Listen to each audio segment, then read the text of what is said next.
Oi, pessoal, tudo bem? Galera dos primeiros anos, gravando esse vídeo aqui com a correção dos exercícios sobre teorias evolutivas que eu passei para vocês na sala de aula online, né?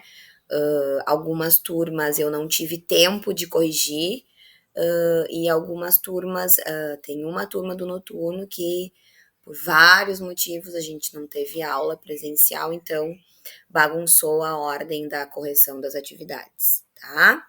Então vamos lá. Eu vou compartilhar a tela aqui com a imagem dos exercícios.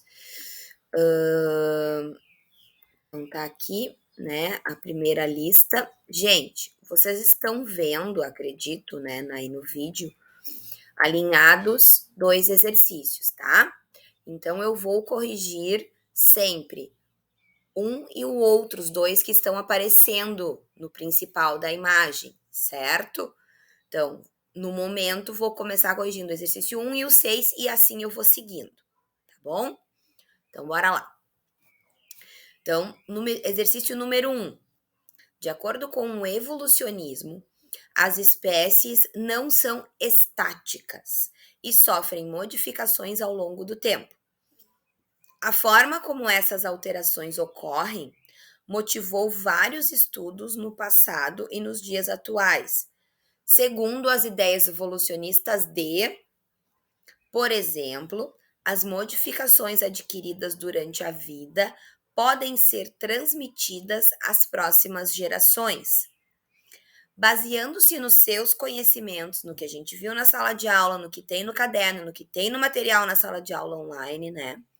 Marque a alternativa que indica corretamente o nome do evolucionista que completa adequadamente o espaço. Então, a pergunta fala sobre evolucionismo, tá? Fala que as espécies não são estáticas, que elas mudam com o passar dos tempos, né? Então, isso, né, foi o que Charles Darwin, né, letra C aqui, tá? Falou, pensou, refletiu lá na época que ele viveu, né? Enfim, que ele fez os trabalhos dele.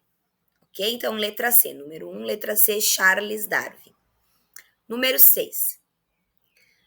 A seleção de bactérias resistentes a antibióticos é uma realidade que tem ocasionado o desenvolvimento de superbactérias, que são resistentes a vários tipos de medicamento. O desenvolvimento de superbactérias é um exemplo de mecanismo de. Então, né, lá nas teorias de Darwin, né, Darwin defendia que os seres que estivessem mais adaptados a alguma mudança do ambiente iam sobreviver, né? Então, no caso dessa questão ali, a gente tem uma mudança no ambiente, né? Uma doença, as bactérias querem sobreviver, estão se reproduzindo, mas estão causando doença em alguma pessoa, em algum ser vivo, né? Então, o que acontece? A pessoa toma um remédio, mas aquele remédio, ele ataca somente algumas bactérias, não ataca outras bactérias. Então, as bactérias que são mais resistentes, estão mais adaptadas contra esse antibiótico, vão acabar se reproduzindo muito mais do que aquelas que vão morrer por causa de determinado antibiótico, tá? Então, isso que está falado nessa questão número 6 aqui é sobre a seleção natural. Deriva genética, seleção natural, linkagem, pleitropia, eu nem falei para vocês, tá? São 4 assuntos que nem tem no material de vocês. Então, número 6, letra A, tá? 2. As ideias evolucionistas de Darwin ainda hoje são importantes para o estudo da evolução. A teoria proposta por esse naturalista baseia-se em 2 pontos principais, que são eles. Então, o que Darwin defendeu lá, né, conforme os materiais também, inclusive, que eu passei para vocês. Então, Darwin defendeu o que está escrito ali na letra B, transmissão dos caracteres adquiridos e seleção natural, deixa eu ver ali. Perdão, letra E, tá? Também tô lendo aqui na hora, não não trouxe o gabarito anotado, tá? Que nem eu faço na sala de aula, a gurizada que assistiu as correções em sala de aula sabe que eu faço assim. Então, perdão, número 2, letra E de elefante, tá? Ancestralidade comum e seleção natural, tá? O uso e desuso e transmissão de caracteres adquiridos é o que Lamarck defendia. A letra B tá misturado ali, ó. Transmissão de caracteres com seleção natural. Transmissão de caracteres é o que Lamarck defendia, seleção natural é o que Darwin defendia. Seleção natural e fixismo nem combinam, né? O fixismo é aquilo lá que os filósofos gregos defendiam, né? Uso e desuso e ancestralidade comum também mistura Lamarck e Darwin, tá? Vamos corrigir a 7 ali. Número 7. A teoria evolucionista proposta por Darwin foi enriquecida a partir de novos conhecimentos científicos, dando origem à teoria sintética da evolução, que é a utilizada atualmente, tá? Segundo essa teoria, os principais fatores evolucionistas são, tá? Vamos ver aqui, deixa eu achar a resposta. Letra B, mutação genética, recombinação genética e seleção natural. É isso que defende a teoria sintética da evolução, que pega ali a questão da seleção natural que Darwin defendia, mas aí incorporou a recombinação genética e a mutação gênica, que são conhecimentos atuais, né, dos nossos cientistas. Beleza? Número 3. A teoria sintética da evolução incorpora o darwinismo. Mesmo assunto da número 7. Algumas explicações genéticas desconhecidas por Darwin em sua época, né? Então, na mesma época que Darwin existiu, existia um outro cara que eu até comentei em sala de aula com algumas turmas, que era o Mendel, né? Então, eu trabalho com o Mendel, com as turmas de terceiro ano, principalmente, né? Que fala lá sobre a genética, tá? Então, Mendel foi o papai da genética, lá o cara que manjava, que começou a fazer estudos de genéticas de cruzamentos genéticos. Então, Darwin e Mendel não se conheceram, mas eles habitaram o planeta mais ou menos na mesma época. Então, além da já conhecida seleção natural, a teoria sintética considera como fator evolutivo a mutação e a recombinação genética, que está na letra A, tá?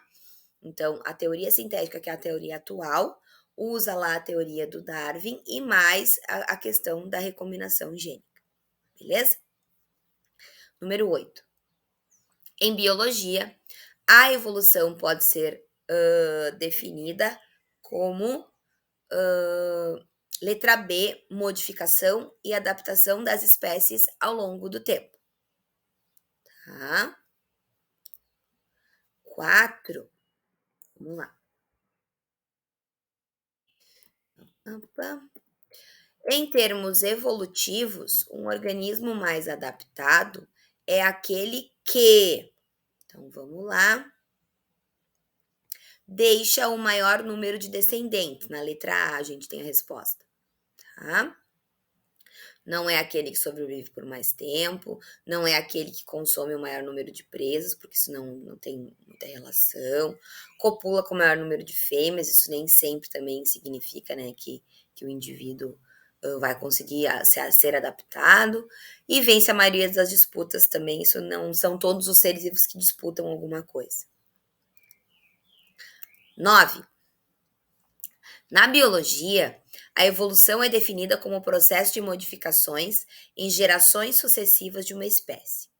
Pela teoria da evolução, as espécies evoluem porque mudam com o passar do tempo, e as características podem ser afetadas por haver variação genética. Fatores que contribuem para o aumento da variabilidade genética são mutação e recombinação gênica, tá? Letra C. Então, os exercícios podem ver que muitos deles repetem as respostas, tá? Exercício 5. Seus ancestrais eram animais de 4 patas, como os demais répteis.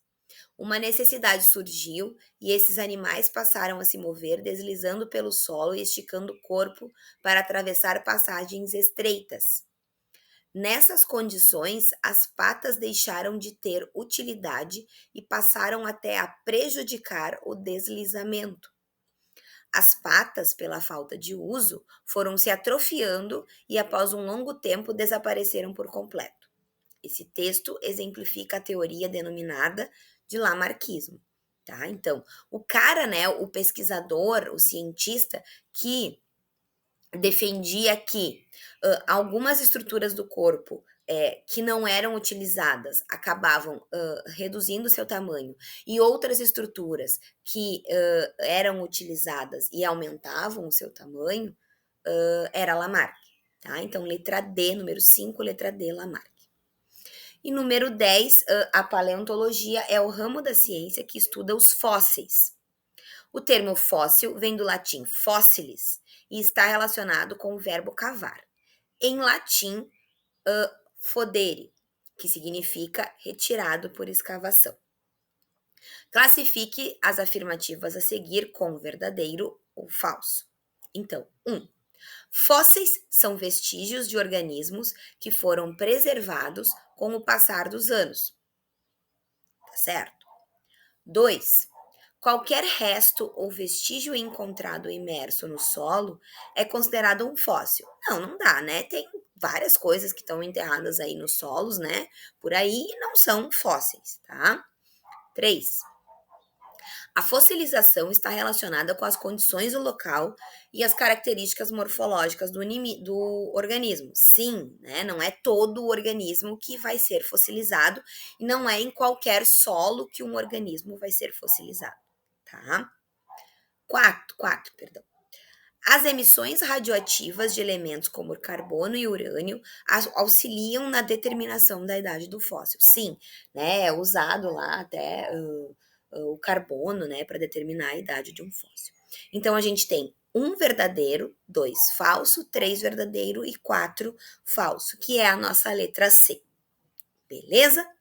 Então, encerramos aqui o vídeo de correção da primeira lista, né? Vou gravar e colocar para vocês na sequência o próximo vídeo, tá? Com a correção da próxima lista. Tchau, até a próxima.